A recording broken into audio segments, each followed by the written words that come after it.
Assalamualaikum warahmatullahi wabarakatuh. Selamat kembali lagi di pertemuan kita.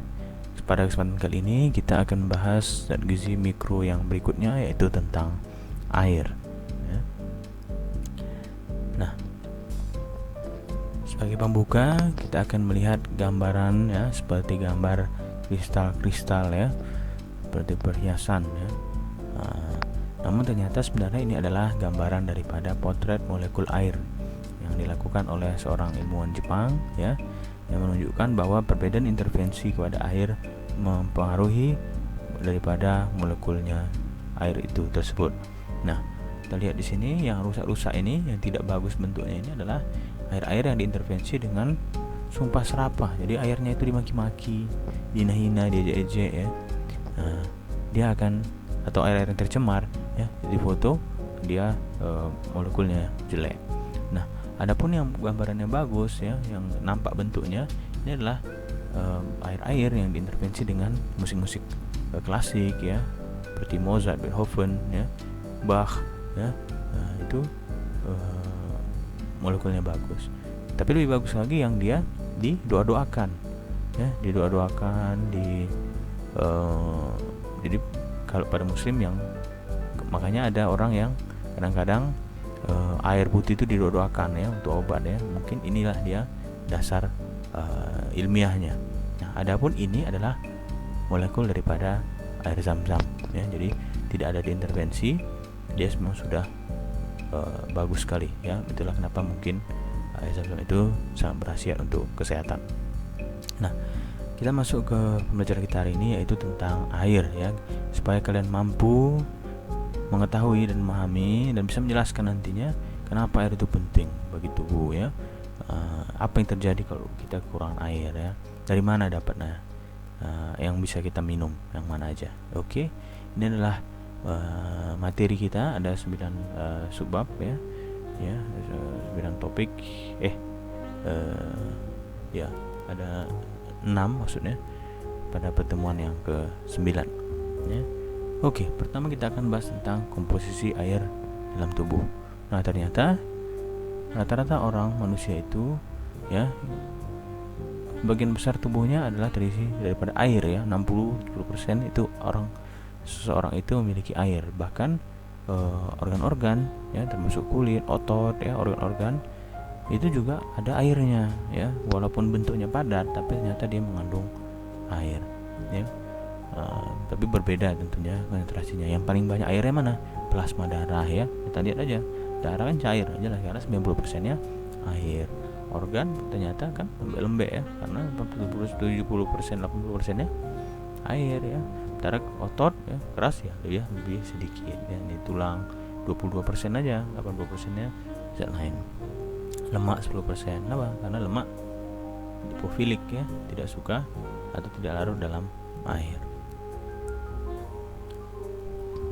Oke, nah ternyata dari 70% cairan tubuh kita ya, 2/3 nya atau 60 atau 70% nya itu adalah cairan intraseluler, dan hanya 1/3 nya atau sekitar 30% yaitu cairan ekstraseluler. Apa cairan ekstraseluler ya? Nyata cairan ekstraseluler itu adalah terdiri dari 1/5 cairan plasma. Cairan plasma adalah bagian daripada darah. Dari darah itu kan ada sel darah merah, sel darah putih, keping-keping darah ya kan. Nah, ada juga plasma darah ya, gitu. Dan ternyata ini hanya 1/5 dari 70%, 1/5 dari 1/3 total daripada cairan tubuh ya. Kemudian cairan intraseluler selain plasma ada lagi cairan interstisium, ada lagi di cairan limf dan di transsel.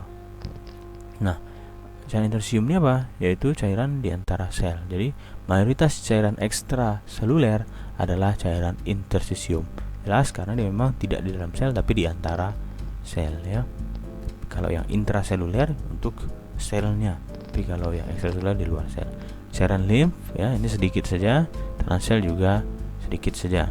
Nah, cairan limf ini pembuluhnya di mana? Dia seiring sejalan dengan pembuluh darah. Jadi di mana ada pembuluh darah, di sampingnya ada juga saluran limf ya. Transel ini untuk fungsi-fungsi khusus, misalnya pada hormon, enzim dan lain-lain ya. Pada kasus-kasus tertentu ya, dia ini fungsinya, jadi misalnya hormon, air gitu-gitu, dia tuh ada cairan dan walaupun hanya sedikit, jadi hanya untuk fungsi-fungsi tertentu. Nah, bagaimana kandungan cairan dalam tubuh? Nah, yang tadi kita bilang 60-70% dalam tubuh manusia adalah air. Berapa banyak sebenarnya itu yang 70% itu? Ternyata sekitar 42 liter ya. Jadi cairan intrasel itu sekitar 28 liter dan ekstrasel sekitar 14 liter ya. Kalau dibagi lagi, cairan plasma itu 2,8 ya, sementara interstisium itu 11,2. Nah, jadi totalnya 42. Masuk yang kedua, yaitu tentang fungsi air dalam tubuh. Kenapa dia penting? Karena dia memiliki fungsi dalam kesehatan. Salah satunya adalah mengontrol tekanan darah. Nah, itu dia. Kemudian mencegah atau membengkaknya sel. Jadi ketahanan sel itu juga tergantung kepada air, cairan intraseluler. Kemudian dalam proses metabolisme juga dibutuhkan air. Fungsi-fungsi khusus lainnya, misalnya imunitas ya. Tadi kita bilang transel jadi imunitas, cairan cerebrospinal ya di otak dan tulang belakang ya, menjaga tekanan dan bahkan bisa menjaga bentuk bola mata. Bola mata tadi kan semua organ itu ada cairannya, termasuk bahkan bola mata ini. Jadi kalau tekanan bola mata berkurang atau terlalu tinggi juga dapat menimbulkan masalah kesehatan. Ini masalah air semua. Glaukoma contohnya itu adalah masalah cairan di bola mata, terlalu tinggi tekanannya. Nah, fungsi khusus daripada transel tadi kita bilang ya, di antaranya ada cairan cerebrospinal ya, intraokular mata tadi, cairan sinovial ya, kemudian perikardium ya, cairan sinovial itu pada lutut ya, kemudian perikardium pada lapisan jantung ya, pleura itu pada lapisan paru-paru sehingga kita ada otomatis ya bisa bernafasnya karena ada kemudian peritoneum ya, itu ke perut ya, sekitar perut, kemudian untuk pencernaan. Nah, itulah kenapa sangat penting air, karena memiliki banyak fungsi. Bahkan yang transel tadi yang jumlahnya tidak banyak memiliki fungsi-fungsi yang cukup penting. Kemudian yang ketiga adalah tentang seberapa banyak ternyata kita butuh air dalam tubuh kita. Nah, air itu ternyata tidak hanya dapat dari air, bahkan dari makanan pun yang kita makan yang bentuknya padat-padat itu juga ada airnya. Ternyata bahkan ya, kita lihat di sini, jika kebutuhan setelah dihitung, misalnya seseorang butuh 2600 ml per hari, maka ternyata yang dari minumannya cukup 1,2 liter aja, dan 1400 dari makanan gitu. Jadi dari makanan juga ternyata ada mengandung air. Kita bilang tadi di depan, otot ya termasuk juga ada airnya, tulang dan lain-lain, kulit ada airnya. Itu juga kalau kita makan yang hewani ya, kita makan daging ya berarti dia ada airnya juga gitu ya. Sayuran juga ada airnya, buah-buahan apalagi ya. Nah, jadi tidak, walaupun bahkannya jarang sekali orang mengalami dehidrasi selama dia makan ya. Tapi walaupun begitu tetap dia harus dibutuhkan cairan.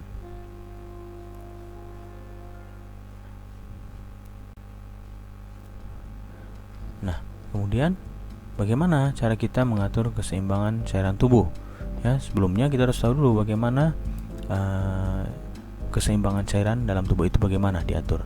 Ya, rupanya yang mengaturnya adalah pengontrolan ya dengan berdasarkan osmolaritas daripada cairan ekstraseluler. Kita bilang tadi ekstraseluler di antara sel ya. Jadi ada air ya. Kalau kita minum air, dia akan masuk dulu ke ekstraseluler, lalu masuk ke intraseluler, keluar lagi dan akhirnya dibuang. Nah, ini adalah mekanismenya. Jadi cairan intrasel akan dipengaruhi oleh cairan ekstrasel dan permeabilitas membran sel. Lalu siapa yang mempengaruhi permeabilitas membran sel ini? Ya, apa yang mempengaruhinya? Pertama adalah jenis kelamin, ya. Ternyata laki-laki itu memiliki cairan yang lebih banyak daripada perempuan, ya. Kenapa? Karena perempuan lebih banyak jaringan lemak. Kita tahu lemak itu tidak larut air, sehingga laki-laki mempunyai cairan yang lebih banyak pada perempuan. Namun perempuan di mana banyaknya air itu? Terutama di bagian panggul dan payudara. Adapun tadi, ya, fungsi-fungsi air tadi salah satunya fungsi khusus termasuk mempengaruhi hormon-hormon, ya. Pada cewek misalnya hormon estrogen. Namun semakin bertambahnya usia, ya, juga menurun kadar airnya. Jadi selain jenis kelamin juga usia.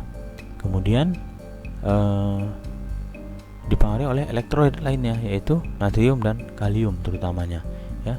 Jadi kalau misalnya ada aktivitas sel itu NAK pump, pompa natrium kalium atau sodium potasium channel, itu sangat penting dalam aktivitas seluler, termasuk dalam diantaranya adalah mempengaruhi air yang masuk dan keluar.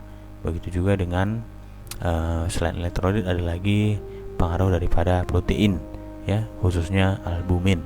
Jadi bagi orang yang kekurangan albumin, biasanya cairan intraselnya akan keluar ke ekstrasel, yaitu tepatnya ke interstisium, sehingga timbul gejala asites, ya, bengkak-bengkak perutnya, terutama biasanya di tungkai-tungkai bagian bawah karena faktor daripada gravitasi. Nah, namun ya transsel karena jumlahnya sedikit tadi tidak mencerminkan kadar cairan tubuh, ya. Jadi kalaupun misalnya orangnya glaukoma misalnya tadi, bukan berarti dia kelebihan cairan, ataupun sebaliknya, ke orang yang kurang cairan belum tentu terganggu fungsi-fungsi daripada organ-organ si transsel tadi, karena memang jumlahnya sedikit saja sudah berperan dan dia tidak representatif. Nah, dia hanya berubah jika kadarnya patologis seperti tadi glaukoma tadi. Jadi memang ada masalah glaukoma itu terjadi pada masalah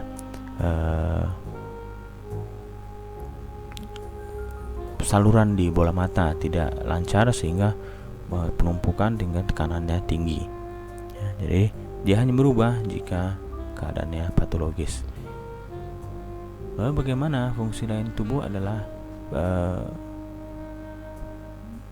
fungsi cairan lainnya adalah pengaturan pH tubuh, ya. pH cairan dalam tubuh itu sekitar yang netral, ya, 7, ya.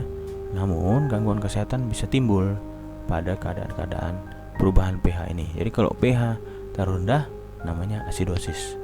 Kalau pH terlalu tinggi dia alkalosis. Walaupun begitu, kalau pH darah terganggu, ya, itu harus dilakukan cuci darah. Jadi tidak selamanya orang yang gagal ginjal, ya, harus dicuci darah. Jadi tidak semua harus cuci darah itu gagal ginjal. Perubahan pH cairan atau pH darah karena suatu penyakit, suatu keadaan tertentu, ya, itu juga indikasi daripada cuci darah. Nah, itulah kenapa sangat penting untuk menjaga cairan sehingga pH kita juga tetap terjaga. Nah, sistem-sistemnya yang mempengaruhi yaitu di ginjal, ya, termasuk renin, angiotensin, aldosteron. Ini adalah sistem, ya, yang mengatur termasuk salah satunya tekanan darah, ya, sistem pembentukan sel darah merah dan lainnya, ya. Jadi itulah kenapa kalau ginjal rusak bermasalahlah pH-nya, ya. Kalau ginjal rusak sangat beresiko mengalami gangguan pH, ya, bisa alkalosis maupun asidosis, ya. Apalagi itu yang rusak, ya kan. Tapi nggak rusak ginjalnya pun juga beresiko, misalnya pada orang yang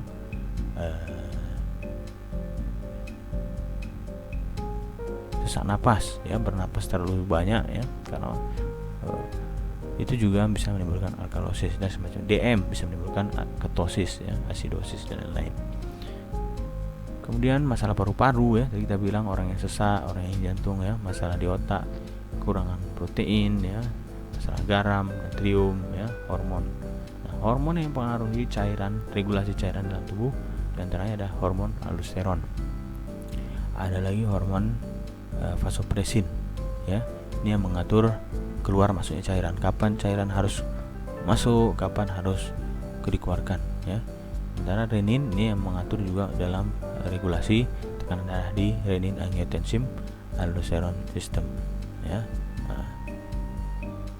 Kemudian apalagi keringat ya kan, urin, hingga muntah, berdarah, penyakit tadi kita bilang, diabetes, sesak napas misalnya pada PPOK, bahkan orang-orang gangguan saraf juga bisa berpengaruh ya kadar cairannya dan bisa berubah pH darahnya. Lalu apa yang terjadi jika terjadi ketidakseimbangan cairan tubuh? Jelas yang pertama adalah akibat ketidakseimbangan terjadi dehidrasi, misalnya pada yang kurang ya. Misalnya pada penyakit ya, atau pada kasus-kasus kondisi misalnya bencana alam memang nggak ada air ya bisa diminum, atau orang yang hanyut ya tidak ada sehingga dia minum air laut sehingga terjadi dehidrasi. Nah, kan kondisi apa lagi ya yang diakibatkan oleh cairan tubuh yang tidak seimbang? Pertama asidosis ya, terlalu pH-nya terlalu rendah tadi, asam ya. Ini disebabkan oleh hiperkapnia dari sesak napas ya, terlalu banyak CO2 ya kan, contoh pada PPOK ya. Kemudian alkalosis respiratorik ya, ini juga pada orang yang sesak napas, ini kekurangan CO2 pula ya, pada demam ya. Jadi ketidakseimbangan tubuh dapat mengaruhi pH tadi, baik asidosis maupun alkalosis dan juga dehidrasi ya.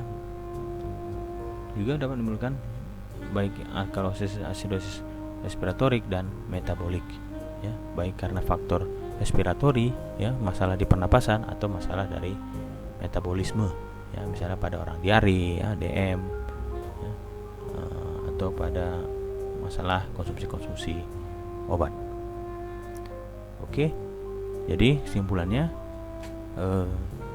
air sangat dibutuhkan oleh tubuh manusia ya. 70%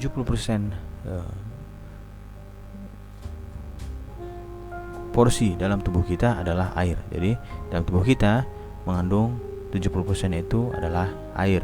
Nah, air ini ada terbagi dua, yaitu intraseluler dan ekstraseluler ya, di mana mayoritasnya adalah intraseluler, di mana ekstraseluler itu mayoritas terbagi ke dalam cairan interstisium dan cairan plasma ya.